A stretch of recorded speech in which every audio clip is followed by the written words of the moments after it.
राष्ट्र सर्वप्रथम राष्ट्र सर्वप्रथम राष्ट्र सर्वप्रथम राष्ट्र सर्वप्रथम राष्ट्र सर्वप्रथम की बात ललित सुमन के साथ कार्यक्रम में आप सभी राष्ट्रवासियों का हार्दिक। दिल्ली विधानसभा के नेता प्रतिपक्ष रामवीर सिंह बिधूड़ी ने विभिन्न मुद्दों को लेकर एक प्रेस वार्ता को आज संबोधित किया। इस अवसर पर उन्होंने दिल्ली सरकार द्वारा किए गए विभिन्न दावों पर सवाल उठाए और डीटीसी, मार्शल, मोहल्ला क्लिनिक व अन्य सरकारी कर्मचारियों के वेतन संबंधी मुद्दों को सामने रखा। केजरीवाल की सरकार पिछले 8 सालों में एक नया स्कूल नहीं खोल पाई और नेशनल परफॉर्मेंस ग्रेडिंग इंडेक्स में दिल्ली 8वें नंबर पर है।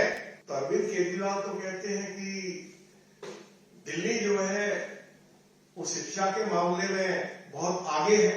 अरविंद केजरीवाल ने दिल्ली के लोगों से वायदा किया था उनकी सरकार आएगी तो दिल्ली में 20 नए कॉलेज खोले जाएंगे।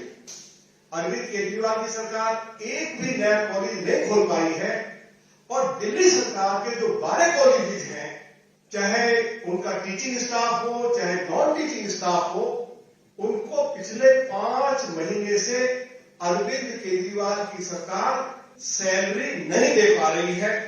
अरविंद केजरीवाल ने जो पिछली बार बजट पेश किया था 2022-23 का, आप भी विधानसभा में उपस्थित रहे होंगे। अरविंद केजरीवाल ने ऐलान किया था, ये घोषणा की थी कि ये रोजगार बजट है। 8 लाख लोगों को रोजगार देने की बात कही 2022-23 में। अरविंद केजरीवाल की सरकार एक भी व्यक्ति को रोजगार नहीं दे पाई।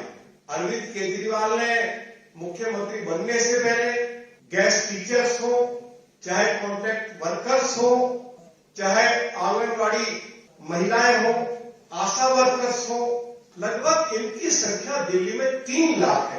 इन सभी 3 लाख कॉन्ट्रैक्ट वर्कर्स को अरविंद केजरीवाल ने नियमित करने की कमिटमेंट की थी, वायदा किया था।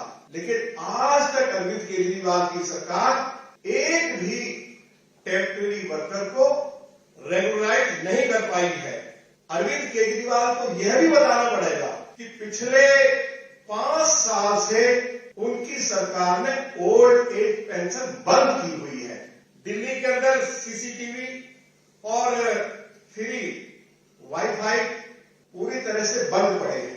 ये मुद्दा हमने दिल्ली विधानसभा के अंदर भी उठाया है। मोहल्ला क्लिनिक्स में दवाई नहीं है। डॉक्टर्स को जो अन्य स्टाफ है उसको 6-6 महीने से सैलरी नहीं दी जा रही है। अरविंद केजरीवाल ने ये कहा कि मोहल्ला क्लिनिक्स में 212 टेस्ट हो रहे हैं, अब हम इसकी संख्या बढ़ाकर 450 कर रहे हैं। आज भी मोहल्ला क्लिनिक्स में कोई टेस्ट नहीं हो रहे हैं। अरविंद केजरीवाल को जवाब देना पड़ेगा। बसों में मार्शल नदारद है। लगभग 4,500 जो होम गार्ड्स के जो वर्कर्स हैं उनको मार्शल की जिम्मेवारी दी गई। पिछले 6-7 महीनों से मार्शल्स को भी सैलरी नहीं दी गई है। डीटीसी के जो रिटायर्ड कर्मचारी हैं उनको पेंशन नहीं दी जा रही है और डीटीसी में जो हजारों कॉन्ट्रैक्ट वर्कर्स हैं उनको भी पिछले 6-7 महीने से अरविंद केजरीवाल की सरकार सैलरी नहीं दे पाई है। अरविंद केजरीवाल ने वायदा करके विधानसभा के अंदर प्रधानमंत्री आयुष्मान भारत योजना दिल्ली में लागू नहीं की है। यदि आयुष्मान भारत योजना दिल्ली में लागू हो जाए तो मोदी जी की सरकार की ओर से यदि कोई व्यक्ति बीमार हो जाए तो 5 लाख रुपए तक मुफ्त इलाज करवाने की उस योजना में व्यवस्था है। अरविंद केजरीवाल की सरकार के द्वारा बार बार झूठी घोषणाएं उनकी सरकार की ओर से की जाती है।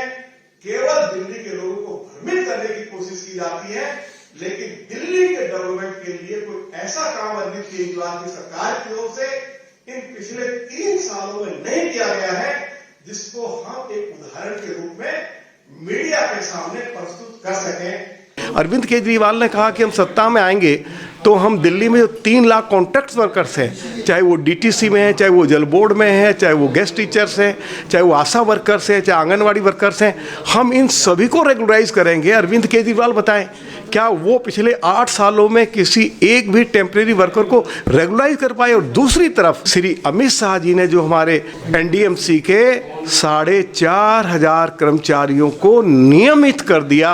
अरविंद केजरीवाल, आप बताओ कि दिल्ली में जो 3 लाख कॉन्ट्रैक्ट वर्कर्स हैं, आप अपने वायदे के मुताबिक उनको कब आप रेगुलराइज करोगे? तो मैं ये कह सकता हूं कि अरविंद केजरीवाल की सरकार हर मोर्चे पर पूरी तरह से विफल रही है। जो वायदे उन्होंने दिल्ली के लोगों के साथ किए, कोई एक वायदा पूरा नहीं कर पाए। राष्ट्र सर्वप्रथम की बात ललित सुमन के साथ कार्यक्रम में हम आपसे आज यहीं विदा लेते हैं।